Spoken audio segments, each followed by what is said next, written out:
Good morning everyone. आज हम आपका जो सेकंड एक्सरसाइज था उसका जो टॉपिक है 2.3 का वो आज हम सॉल्व करेंगे सब बच्चों के साथ में।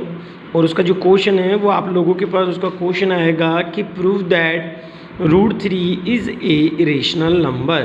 कोई कंपलसरी नहीं कि वो आपको ऐसे ही कहे कि √3 इज़ ए इरेशनल नंबर। आपके पास हो सकता है √3 की जगह यहाँ पर √2 लिखा हो, √5 हो, √7 हो, √11 हो, XYZ एनीबडी कोई भी नंबर आपके पास यहाँ पर क्या हो सकता है, गिवन हो सकता है। अब आपको करना क्या है, सबसे पहले आपको अज्यूम करना है let √3 is a rational, √3 is a rational. Then आपने ये लिखा A/B, कोई कंपलसरी नहीं कि आप A/B लिखें, आप यहाँ P/Q राइट कर सकते हैं, R/S राइट कर सकते हैं, as you wish, depended for you, जैसा आपका मन करे आप वैसे लिख सकते हैं। फिर हमने लिख दिया यहाँ से क्रॉस मल्टीप्लाई। जब आपने इसको क्रॉस मल्टीप्लाई किया तो A = B √3। मैंने एक आध स्टेप्स कम कर दिए ताकि बच्चे को ऐसा ना लगे कि this question is very long. उसके जस्ट बाद जैसे हम यहाँ से आगे हल करेंगे तो हमने क्वेश्चन के साइड में लिखा है बोथ साइड स्क्वायरिंग। आप ऐसे भी लिख सकते हैं squaring both side we get. सबका लिखने का सिस्टम जो है वो मैनी मोर डिफरेंट टाइप्स, आपके पास अलग अलग तरीके हैं। आपने जब स्क्वायर किया तो A का स्क्वायर हमने कर दिया, B का स्क्वायर हमने कर दिया, तो A का स्क्वायर तो आ गया आपके पास A²। फिर आगे चलते हैं तो देखो जो B का है B² आ जाएगा। √3 को √3 से जब आप मल्टीप्लाई करेंगे तो रूट आपका कैंसिल हो जाएगा और इनसाइड की डिजिट आपके पास में आउटसाइड में राइट हो जाती है। और इस तरीके से हमने इसका यहाँ बना दिया है इक्वेशन फर्स्ट। उसके जस्ट बाद हम यहाँ से आगे हल करते हैं तो आपके पास आता है where A and B, where A and B are coprime number, are coprime numbers. Means ये S नंबर्स के साथ में इंक्लूड है, मीन्स ये S इसके साथ इंक्लूड है, means have no common factor other than 1। ये लैंग्वेज आपको लर्न करनी पड़ेगी। ये आप एक दो क्वेश्चंस में राइट करेंगे तो आपको ऑटोमेटिकली लैंग्वेज जो है वो खुद को ही कम्प्लीटली लर्न हो जाएगी। तो मेरी उम्मीद है कि आप बच्चे इसको लर्न कर लेंगे। उसके जस्ट बाद आपने ये साइन लगाया therefore 3B² is divisible by 3, VC A² is divisible by 3, full stop. It is clear that A is also divisible by 3। अब कुछ बच्चों के दिमाग में सर यहाँ 3 की जगह अगर 2 आ गया तो जहाँ जहाँ 3 लिखा है हम लोगों ने वहाँ हम राइट कर देंगे 2। बाकी सेम प्रोसेस सेम लैंग्वेज आपको एज इट इज़ राइट करनी है। आप यहाँ 3 की जगह आप यहाँ पे 2 कर दें और यहाँ पे 2 और B² हो जाएगा। अगर 5 आ रहा है तो आप यहाँ 5 राइट कर दें, 7 आ रहा हो तो आप लोग यहाँ पर 7 राइट कर दें। Clear that everyone student? So we can write A = 3C where C is an integer number. हम इसको इस तरीके से लिख सकते हैं जहाँ C जो है हमारा एक इंटीजर नंबर है। बोथ साइड स्क्वायरिंग हमने स्क्वायर किया तो A का स्क्वायर आ गया, 3 का स्क्वायर 9 होता है और C²। सपोज दैट यहाँ 2 होता तो 2 2 4 होता, 5 होता तो 5 5 25 होता। यह आपका इक्वेशन यहाँ से राइट होता है second. Equation first putting in equation second. आपको इक्वेशन फर्स्ट को क्या करना है, इक्वेशन सेकंड में पुट करना है। तो जिसको पुट करना है उसको आप एज इट इज़ लिख दीजिए। अब देखिए A की जगह आपको राइट करना है 3B², तो आप इस A² की जगह उठा के 3B² को यहाँ क्या कर दीजिए पुट, और इक्वल्स टू आता है 9C²। अब उसके जस्ट बाद जैसे हम यहाँ से आगे इस क्वेश्चन को सॉल्व कर रहे हैं कंटिन्यू, तो आप देखते चलें यहाँ से आगे यह आता है 3B² = 9C²। 3 की टेबल से इसको कट कर दीजिए तो B² = 3C²। उसके जस्ट बाद वही therefore thus from these two result it is evident that A and B have no at least LEAST least 3 as एक कॉमन फैक्टर। अगर यहाँ 5 आ रहा होता तो हम यहाँ 5 लिखते, 2 आ रहा होता तो हम 2 लिखते, 7 आ रहा होता क्वेश्चन में तो हम लोग यहाँ पर 7 राइट करते हैं as common factor. But this contradicts the factor that A and B आप यहाँ से लिख लें that A and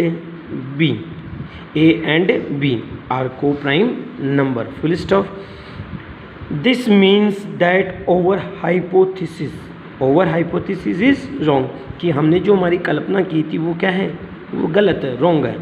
so we can conclude that √3 is a irrational number. इस रीज़न से हमने जो कल्पना की थी, हमने जो माना था वो हमारा क्या है, रॉन्ग है. Hence √3 is a irrational number. इस तरीके से आप इस क्वेश्चन को क्या करेंगे, कम्प्लीटली सॉल्व करेंगे. उम्मीद करता हूँ आप लोग इस क्वेश्चन को इजी वे में विदाउट किसी हेजिटेशन क्या कर सकते हैं, सॉल्व कर सकते हैं. और अब आपके पास अगर यहाँ √3 की जगह √2 आ रहा है तो भी आप इसी तरीके से सॉल्व कर लें. और अगर सपोज दैट आपके पास यहाँ क्वेश्चन में 1/2 राइट होता है, 1/2 राइट होता है, तो जो भी डिजिट रूट में होती है वो इरेशनल नंबर होता है. मैं हर स्टूडेंट्स को पहले भी बता चुका था, मैं आज भी बता रहा हूँ. तो उसको क्या करना है, यहाँ 1/2 राइट करना है. तो थोड़ा सा आप दिमाग लगा लें, ए की जगह बी हो जाएगा और बी की जगह ए हो जाएगा. इनके नंबर्स के जो पहले से वो चेंज हो जाएंगे और बाकी क्वेश्चन जैसा चल रहा है वैसे कि वैसे आपको इसको करते हुए सॉल्व आगे की ओर कंटिन्यू करना है. अब देखिए आप 1/2 को मल्टीप्लाई करेंगे तो बी इधर आ जाएगा और ए इधर ट्रांसफर हो जाएगा. जहाँ आपने बी पहले लिखा है वहाँ आपको ए बिफोर राइट करना है, जहाँ आपने ए राइट किया है वहाँ आपको बी राइट किया है करना है. मतलब आपको अपोजिट कर देना है, ए की जगह बी राइट कर देना है और बी की जगह ए राइट कर देना है. जब क्वेश्चन जो डिजिट है वो आपके पास अपॉन में गिवन होती है तब. विदाउट अपॉन है तो जैसा कंडीशन आप चल रहे हैं वैसे आपको इसको कंटिन्यू करते रहना है. जहाँ ए है वहाँ बी राइट कर दे, जहाँ बी है वहाँ ए राइट कर दे. और बाकी जैसा क्वेश्चन आप सोल्व करते हुए आ रहे हैं कंटिन्यू, वैसा कि वैसे आपको लैंग्वेज लिखनी है, वो का वो सब कुछ सिस्टम आपको यहाँ पर क्या करना है, फॉलो करना है. उम्मीद करता हूँ आप इस चीज़ को क्लियरली समझ चुके होंगे. अब कुछ स्टूडेंट्स का कहना है कि सर सपोज दैट अगर हम लोग यहाँ से आगे चलते हैं, सर हमने यहाँ से सपोज दैट आपके पास यहाँ क्वेश्चन आ गया √2 प्लस √5, √2 प्लस √5, या सपोज दैट आप यहाँ से ले ले √2 प्लस √3. तो जैसा कि अभी मैंने आप लोगों को बताया कि √3 आपने प्रूव करना सीखा है अभी, तो आप √3 को जैसे प्रूव करना सीखा है तो इस तरीके से आप √3 को प्रूव कर दीजिए. इस तरीके से जैसा भी आपने यहाँ पर कर रखा है, इस तरीके से सारी लैंग्वेज आप लिख दीजिए. लास्ट में आप लिख दें कि अकॉर्डिंग टू क्वेश्चन या अकॉर्डिंग टू अवो इक्वेशन. अवो इक्वेशन का मतलब होता है ऊपर आपने जो सोल्व किया उसी की तरीके से आप इस √2 को भी क्या कर सकते हैं, सॉल्व कर सकते हैं. अब वो सॉल्व इक्वेशन अकॉर्डिंग टू √3 के अकॉर्डिंग हम √2 को भी क्या कर सकते हैं, सॉल्व कर सकते हैं. इसी रीज़न से √2 और √3 जो है हमारे पास कौन से नंबर होंगे, इरेशनल नंबर होंगे, √2 प्लस √3. इसकी जगह अगर आपके पास √p प्लस √q राइट हो तो आप √p और √q को भी इसी तरीके से कंटिन्यू क्या कर सकते हैं, सॉल्व कर सकते हैं. आप बहुत में से एक को सोल्व कर लीजिए. √q सोल्व कर ले तो p को नहीं सोल्व करना, p सोल्व कर ले तो q को सोल्व नहीं करना. जैसा कि अभी प्रीवियस मैंने आपको लिखवाई क्वेश्चन में लैंग्वेज, उस तरीके से आपको लैंग्वेज लिखनी है. और उसके लास्ट में जब आपका क्वेश्चन पूरा सोल्व हो जाए तो सॉल्व अब वो equation according to question, solve √q. इसी क्वेश्चन के अकॉर्डिंग हम √q को भी सोल्व कर सकते हैं. So that √p plus √q is a irrational number.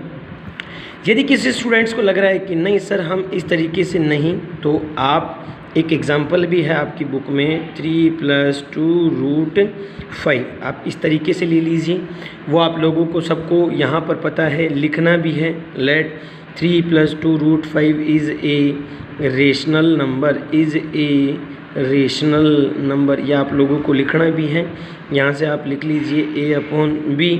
उसके जस्ट बाद आपको क्या करना है, 2 √3 और ये 2 √5 यहाँ रहने दीजिए, a + b. ये पॉजिटिव 3 था जो उधर जाते हैं कन्वर्ट होता है -3 में. उसके जस्ट बाद आपको क्या करना है, यहाँ पर ज़्यादा दिमाग लगाने की आपको आवश्यकता नहीं है. अपॉन में डिजिट आप इसका क्या ले लें, LCM. आप √5 को यहाँ पर ड्रॉप कर दें और 2 के साथ में यहाँ से आप आगे सोल्व करेंगे b, तो यहाँ a - b को 1 से डिवाइड किया तो b और b को 3 से आप मल्टीप्लाई करते हैं 3b². फिर आप यहाँ √5 को रहने दीजिए, a - 3b और 2 के साथ यहाँ पर ये b राइट हो जाएगा. यहाँ पर आप इसको बना ले इक्वेशन फर्स्ट और आप यहाँ इसको बना ले इक्वेशन सेकंड, वही जो आपको मैंने प्रीवियस क्वेश्चन में जैसे लैंग्वेज लिखा ही है वैसे ही आपको यहाँ पर क्या करना है, लैंग्वेज लिखना है। लैंग्वेज में आप लोग आराम से ज़्यादा दिमाग नहीं लगाएं, आप यहाँ से लिख दें a and b are integer, आपको यहाँ पर लिख देना है इस तरीके से इंटीजर्स। सो आपको यहाँ लिखना है a-3b upon 2b will be rational. जी ये नंबर हैं आपके कौन से हैं, rational.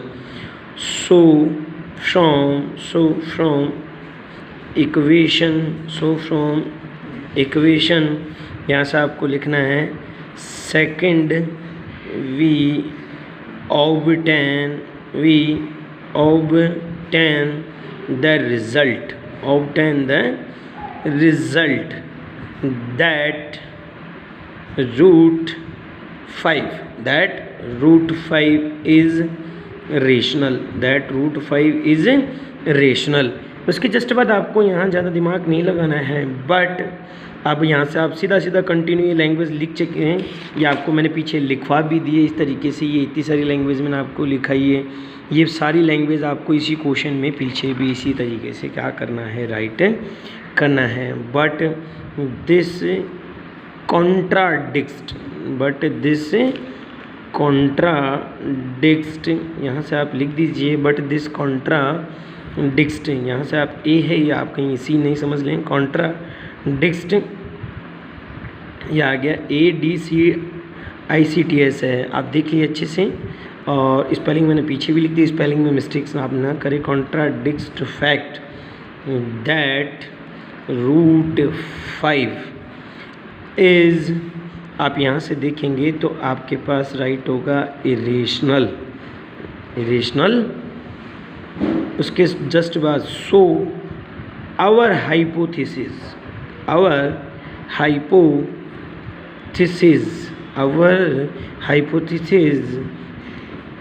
is wrong, so we can conclude that 3 + 2 √5 is irrational। Last में आप इसी लैंग्वेज को हैंस करके लिख दें 3 + 2 √5 इज़ ए इरेशनल नंबर। इस तरीके से भी आप ये डबल लैंग्वेज ट्रिपल लैंग्वेज वाला क्वेश्चन आता है तो इसको सॉल्व कर सकते हैं। उम्मीद करता हूँ आपको ये क्वेश्चन इजी वे में समझ में आ गया होगा और आप लोग इसको आराम से विदाउट किसी हेजिटेशन के आप लोग इसको सॉल्व कर सकते हैं। कल सभी बच्चों से मेरा रिक्वेस्ट है कि सभी बच्चे अपने पेरेंट्स को कह के एक ग्राफ की नोटबुक परचेज़ कर लें, क्योंकि हम जो कल टॉपिक स्टार्ट करेंगे हमारा टॉपिक होगा ग्राफ वाला और 6 मार्क्स के लिए वो टॉपिक बिलोंग करता है। तो आप सभी स्टूडेंट्स को मैं कर दूं inform, dear all students listen to carefully my word, all student brought your graph notebooks. आप सभी बच्चे ग्राफ की नोटबुक को क्या कर लें, परचेज़ कर लें, क्योंकि हम लोग कल ग्राफ के ऊपर डिस्कशन करेंगे तो ग्राफ की नोटबुक होगी तो ही हम डिस्कशन ज़्यादा बेटर से कर सकते हैं। इसका एक स्मॉल सा टॉपिक और रिमेनिंग रह रहा है, वो भी आज आप क्लियर कर लीजिए 2.4 वाला। आगे देखिए कैसे सॉल्व होगा। आगे जो नेक्स्ट क्वेश्चन हम कर रहे हैं स्टूडेंट्स, वो क्वेश्चन है हमारा terminating and non terminating number. आपने 9th क्लास में क्लियर किया होगा terminating and non terminating number. तो आज हम जो टॉपिक अभी कर रहे हैं टर्मिनेटिंग एंड नॉन टर्मिनेटिंग, यदि आप डेनोमिनेटर के जब प्राइम फैक्टर करते हैं, यदि प्राइम फैक्टर करने पर वो डिवाइड हो रही है 2 और 5 की फॉर्म में, यदि आपने उससे डिवाइड किया और डिवाइड करने पर वो 2 और 5 की फॉर्म में अगर डिवाइड हो रहा है, तो ऐसी कंडीशन में वो जो नंबर है वो आपका होता है टर्मिनेटिंग नंबर। ऐसी कंडीशन में वो नंबर होता है टर्मिनेटिंग नंबर। अगर सिंगल 2 राइट होता है या सिंगल 5 राइट होता है तब भी वो नंबर होता है टर्मिनेटिंग नंबर।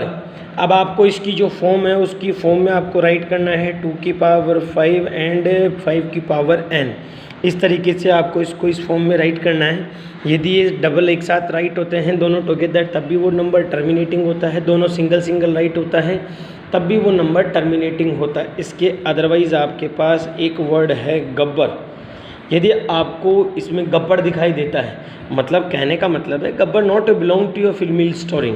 मैं आपको ये कह रहा हूँ कि मैं क्वेश्चन के अकॉर्डिंग आपको बताना चाहता हूँ कि यदि इसके अदरवाइज़ आप जब इसके फैक्टर करें, सपोज दैट 2 की पावर 2 5 की पावर 3, सपोज दैट ये 3 आ गया तो ये अदर नंबर है। इस अदर नंबर को आपको बोलना है गब्बर।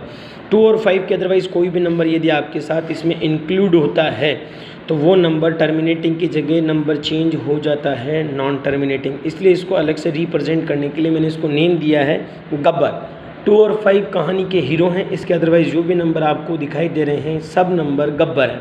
7 आ जाए, आप 11 ले लीजिए, 13 ले लीजिए, XYZ anybody number 2 and 5 other than write in your question then this speak Gabbar. आप उससे क्या बोलेंगे? गब्बर बोलेंगे। अब मैं उम्मीद करता हूँ जो वर्ड मैंने अभी बोले हैं आप लोग समझ चुके होंगे। किसी फिल्मी स्टोरी के लिए नहीं बोला है। आप इसको डोंट टेक पर्सनली, आप इसको पर्सनली ना लें, अदरवाइज़ ना लें। आप इसको क्वेश्चन के अकॉर्डिंग लेके चलें, आपको अच्छे से समझ में आएगा। सपोज दैट मैंने क्वेश्चन ले लिया 17/20, 17/20। इसके लिए आपको लैंग्वेज लिखनी है। आप यहाँ से लिखें let x equals to 70/20। 70/20 is a rational number, is a rational number. Rational number आपने यहाँ से लिख लिया, इज़ ए रेशनल नंबर आपने यहाँ से लिख लिया रेशनल नंबर। उसके जस्ट बाद आपको यहाँ से लिखना है इट इज़ क्लियर दैट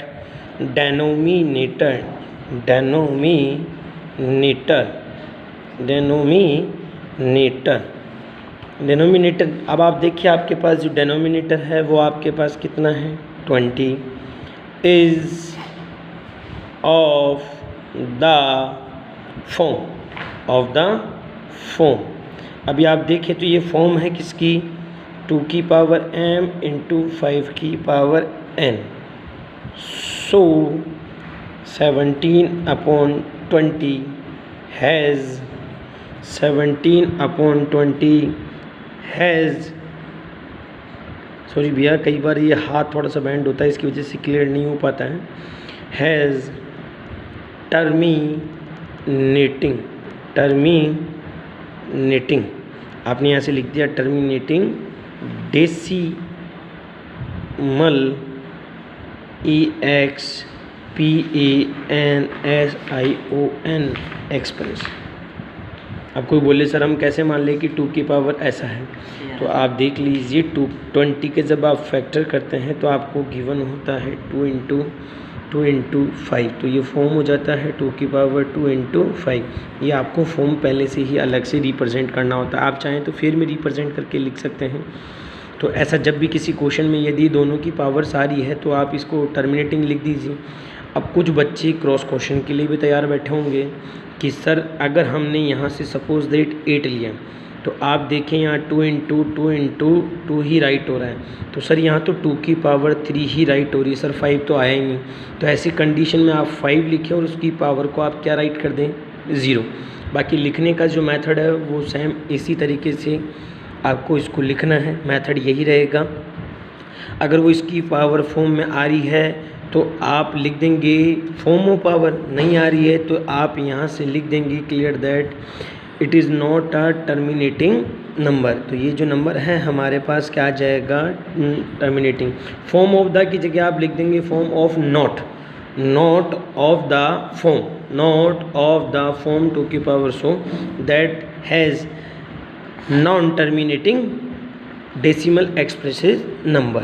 और अगर इसकी फॉर्म में आ रहा है तो डेसिमल नंबर है, यहाँ आप पावर 0 लिख दें तब भी इसको आप डेसिमल ही बोलेंगे। यदि इसकी पावर 0 ये ज़्यादा आ रहा है तब भी डेसिमल टर्मिनेटिंग ही होगा। मैंने अभी आपको बताया यदि सिंगल 2 आता है तब भी टर्मिनेटिंग है, सिंगल 5 आता है तब भी टर्मिनेटिंग है, दोनों टुगेदर आते हैं इस तरीके से तब भी टर्मिनेटिंग है। इसके अदरवाइज़ गब्बर इज़ बैक, इनमें अगर 2 और 5 के अदरवाइज़ और कोई भी नंबर अगर राइट होता है तो टर्मिनेटिंग की जगह ये नंबर हमारे पास कन्वर्ट हो जाते हैं नॉन टर्मिनेटिंग नंबर में। सपोज दैट आपके पास इस तरीके से आ गए, यहाँ आपके पास 2 की पावर 7 है, 5 की पावर 2 और सपोज दैट यहाँ से आपके पास 7 की पावर 5 राइट हो गया। तो आप देखिए गब्बर इज़ बैक, गब्बर आ चुका है। तो ऐसी कंडीशन में गब्बर आने की वजह से नंबर टर्मिनेटिंग की जगह हमारे पास कौन से हो जाएंगे, नॉन टर्मिनेटिंग नंबर। उम्मीद करता हूँ आपको ये चीज़ क्लियरली समझ में आ गई होगी। अब आपको यहाँ से फाइंड करना है, find the decimal, find the decimal. इस मेथड को हम बोलते हैं, जो आपने ऊपर सोल्व किया, इस मेथड को हम बोलते हैं without long division method, without long division method या without actually calculation long division method. या आप अपनी बुक के अकॉर्डिंग आप देखेंगे तो many more different languages are available in your book. आपकी बुक में अलग अलग लैंग्वेज में आपको ये क्वेश्चन दिखाई देगा और आप इसको अलग अलग लैंग्वेजेस में क्या कर सकते हैं, राइट कर सकते हैं। फाइंड द डेसिमल, आपको डेसिमल क्या करना है, फाइंड करना है। तो डेसिमल फाइंड करने की ऐसी कंडीशन में आपके पास सपोज दैट मैंने यहाँ से नंबर राइट कर लिया 11/20। अब आप यहाँ से इसको डिवाइड करें तो 11/20 तो 2 की पावर 2 इंटू 5। अब मैं आप लोगों को बता दूं रूल्स आपको चेंज नहीं होंगे, रूल्स आपके जो चल रहे हैं वो रूल्स चल रहे हैं। अगर यहाँ 2 की पावर 2 है तो यहाँ पर भी 5 की पावर 2 होना रिक्वायर्ड एंड कंपलसरी है। तो अगर नहीं है तो उसको आप खुद पर्सनली ऐसे राइट करें। और यहाँ से आपने राइट किया तो 55, यहाँ से आप लोग देखें 2 इंटू 5 की पावर 2। जो पावर्स कम रहेगी, जो नंबर्स कम रहेंगे उसे आपको पर्सनली राइट करना है और वो नॉमिनेटर में राइट होंगे और डिनोमिनेटर में भी वो नंबर राइट होंगे। तो आप यहाँ से देखेंगे तो 11 को 5 से मल्टीप्लाई किया तो 55। आप यहाँ से देखें तो 2 इंटू 5 और बहुत साइड पावर्स आर सेम, तो हमने कॉमन कर दिए पावर्स को, तो 5 और यहाँ से मल्टीप्लाई किया 10 की पावर 2। अब आप यहाँ से आगे इसको सोल्व करते हैं तो आपके पास यहाँ राइट होता है 55/10 की पावर 2, तो 10 इंटू 10 करते हैं तो 100 होता है 55। यहाँ से आप देखें तो 2 zeros के जस्ट बाद आप देखेंगे तो यहाँ आ जाएगा 0.55। ये हमारा यहाँ पर क्या हो जाएगा, इसका आंसर राइट होगा। सपोज दैट आपने इसके अदरवाइज और कोई क्वेश्चन ले लिया, सपोज दैट आपने 13 यहाँ से आपने ले लिया 25। अब आप 13 के फैक्टर करते हैं तो 5 की पावर आप देखिए 2 राइट हो रहा है। अब आप कहेंगे सर इस क्वेश्चन में तो 2 ही नहीं है, तो जो नंबर जो पावर्स कम है वो आपको पर्सनली खुद को यहाँ पर क्या करना है, राइट करना है। जितनी बार कम है उतनी बार आपको ये नंबर यहाँ पर क्या करना है, राइट करना है। उसके जस्ट बाद आप यहाँ से आगे इसको कंटिन्यू करेंगे तो 2 इंटू 2 4 हो गया, फिर 5 मल्टीप्लाई 2 और इसकी पावर आपने राइट कर दी यहाँ से 2। 13 की टेबल जब आप 4 टाइम काउंट करते हैं तो 13 4 जा 52। यहाँ से आप ले लीजिए 10 की पावर आपके पास यहाँ 2 राइट होता है। अब आप यहाँ से लेंगे तो 52/10 को मल्टीप्लाई किया 100, तो आप देखेंगे तो 2 डिजिट के जस्ट बाद आपकी जो पहले वैल्यू है वो राइट हो जाएगी। कई बार आपको एग्जामिनर क्वेश्चन में ही पूछ लेता हाउ मैनी डिजिट पैलेस, तो 2 डिजिट प्लेस हो गया, 3 आ रहा हो तो 3। इस तरीके से आपकी जो एक्सरसाइज का जो 2.4 का जो क्वेश्चन नंबर 2 था वो भी मैंने आपको बता दिया है। और थर्ड क्वेश्चन में आपको मैंने बता दिया है यदि इन क्वेश्चंस के आगे डैश डैश लगा हो तो वो नंबर आपका इरेशनल नंबर होता है। यदि इन क्वेश्चंस पे बार का साइन लगा हो तो वो नंबर भी आपका इरेशनल नंबर होता है। अगर डैश और बार नहीं है उस क्वेश्चन में तो वो ऐसी कंडीशन में आपका नंबर होता है रेशनल नंबर। मैं उम्मीद करता हूँ आपको ये जो बेसिक फार्मूलाज, बेसिक फंडे हैं वो आपको क्लियर हो चुका होगा और आप उसको आराम से विदाउट किसी हेजिटेशन के सॉल्व कर लेंगे। उसके जस्ट बाद मैं आगे चलता हूँ तो आपके 2.2 एक्सरसाइज के कुछ फार्मूलाज रिमेनिंग थे तो वो आपको लिखा नहीं पाया था, तो आप उन फार्मूलाज को मेरे साथ क्या कर लीजिए, राइट कर लीजिए। आपके फार्मूले हैं LCM into A into B upon HCF और उसके जस्ट बाद आप यहाँ से लेते हैं तो यह आता है HCF, यहाँ आएगा A इंटू B अपॉन आप यहाँ से ले ले LCM। तो A इंटू B को हम बोलते हैं प्रोडक्ट ऑफ 2 नंबर्स या आप बोलते हैं product of number, product of number या प्रोडक्ट ऑफ टू नंबर्स भी आप इसे क्या कह सकते हैं, राइट कर सकते हैं। ए फर्स्ट नंबर होता है, बी सेकंड नंबर होता है। ए इक्वल्स टू आपके पास राइट होता है LCM into HCF upon b, और बी इक्वल्स टू आप यहाँ से राइट करेंगे LCM into HCF upon a. इस तरीके से आप इन क्वेश्चंस को क्या कर सकते हैं, राइट कर सकते हैं। अब मैं आप लोगों को बता दूं, जो ये मेरा वीडियो देख रहे हैं उन बच्चों से मेरा रिक्वेस्ट है कि वो आप अपनी मिस मिलेनियस जो एक्सरसाइज है, एक्सरसाइज के जस्ट बाद उसके आपको एक तो क्वेश्चन नंबर 3 करना है। एक्सरसाइज 2.4 के जस्ट नीचे है मिस मिलेनियस एक्सरसाइज 2, उसका एक तो आपको क्वेश्चन नंबर 3 करना है।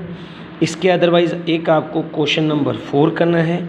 इसके अदरवाइज़ आप यहाँ से देखिए तो क्वेश्चन नंबर 5 भी आपको सॉल्व करना है, क्वेश्चन नंबर 6 भी आपको सॉल्व करना है।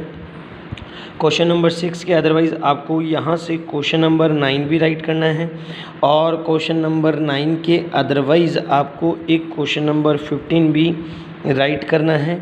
क्वेश्चन नंबर 15 के अदरवाइज़ आपको क्वेश्चन नंबर 17 भी क्या करना है, राइट करना है। ये जो फ्यू क्वेश्चंस मैंने आपको बताए हैं, इन क्वेश्चंस को आपको अपनी फेयर नोटबुक में क्या करना है, राइट करना है। क्योंकि आपके मिस मिलेनियस में एक क्वेश्चन है left remainder as 5 and 7, left remainder 5 and 7, तो आपको क्या करना है, जो बिफोर वाली डिजिट है उसमें तो आपको 5 माइनस करना है, उसके जस्ट आफ्टर जो डिजिट है उसमें 7 माइनस करना है, उसके जस्ट बाद आप सभी स्टूडेंट्स को उसमें यूक्लिड डिवीज़न जो आप लोगों ने 2.1 का क्वेश्चन किया था उसकी तरह आपको इस क्वेश्चन को क्या करना है, सॉल्व करना है। मैं उम्मीद करता हूँ आप इस क्वेश्चन को सॉल्व कर सकते हैं। जो मैंने अभी आपको टिक करवाया है, माइनस करने वाला लेफ़्ट बोला है इसलिए हम माइनस करेंगे, रिमेनिंग बोलता है तब भी हम माइनस करते, इसके अदरवाइज़ अगर ये दोनों वर्ड नहीं लिखा हुआ आते तो हम यहाँ पर प्लस करते हैं। उम्मीद करता हूँ ये जो रिमेनिंग क्वेश्चन हैं ये क्वेश्चन अभी आप लोग कर लेंगे। यदि आपको लग रहा है कि if any question are doubtful तो without hesitation call me your mathematics teacher by Deepak Handal. आप बिना किसी हेजिटेशन के मुझे कॉल करें, आपका डाउट श्योरिटी मैं क्लियर करूंगा। और ये आज आपकी एक्सरसाइज सेकंड कंप्लीट है। आपको इसके 2.1 के भी एग्जांपल्स करने हैं जो मैंने आपको एग्ज़ाम में रखा है, सॉल्व करवाया है, वही करने हैं। जो मैंने आपको क्वेश्चन नहीं सॉल्व करवाए उनके एग्जाम्पल्स भी आपको नहीं करने हैं। धन्यवाद, आपका दिन शुभ रहे।